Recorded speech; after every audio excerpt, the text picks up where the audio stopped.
लक्ष्य है कि नौजवानों को रोजगार मिले।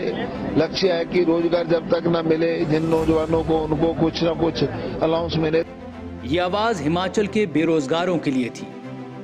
युवाओं के हक और हुकूक के लिए ताउम्र लड़ने वाले पूर्व मंत्री जीएस बाली भले इस दुनिया में नहीं है, लेकिन उनकी नीतियां आज भी बेरोजगारी के बंजर जमीन में रोजगार के फूल खिला रही हैं।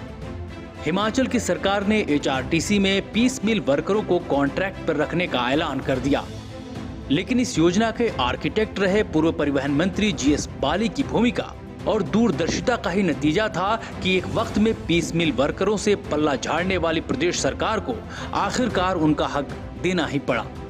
पीस मिल वर्कर रखे जाने की सोच और उन्हें 5 साल के अंतराल के बाद कॉन्ट्रैक्ट पर रखे जाने का रास्ता पूर्व परिवहन मंत्री जीएस बाली ने ही खोला था। बेरोजगारी के खिलाफ इस ताकतवर आवाज ने पीस मिल के तौर पर नए वर्क फोर्स के लिए एक जबरदस्त योजना बनाई थी, जिसमें स्किल्ड लेबर को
क्योंकि इसी पीस मिल वर्करों को लेकर प्रदेश सरकार के स्तर पर कई फेरबदल करने की कवायद भी की गई।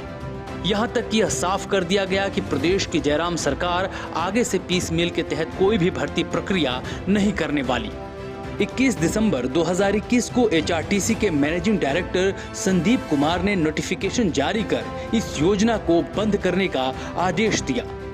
संदीप कुमार के नोटिफिकेशन के पेज संख्या 2 के क्लॉज 5 में बताया गया कि बाकी के बचे 165 पीस मिलकरों को अब कॉन्ट्रैक्ट पर रखा जाएगा।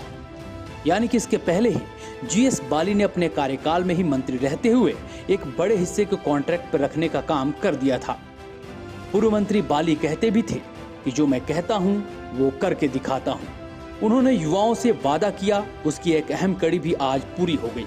लेकिन चिंता वाली बात यहाँ पे ये है कि आगामी दिनों में प्रदेश के हजारों युवाओं को आईटीआई और दूसरे प्रोफेशनल कोर्स के बाद लाभ मिलने वाले इस योजना को बंद कर दिया जाएगा।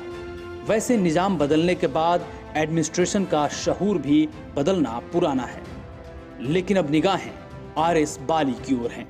देखना है कि जीएस बाली की लोगों के बीच संघर्ष वाली विरासत को रघुवीर सिंह बाली कितना आगे ले जाते हैं। ब्यूरो रिपोर्ट, समाचार फर्स्ट।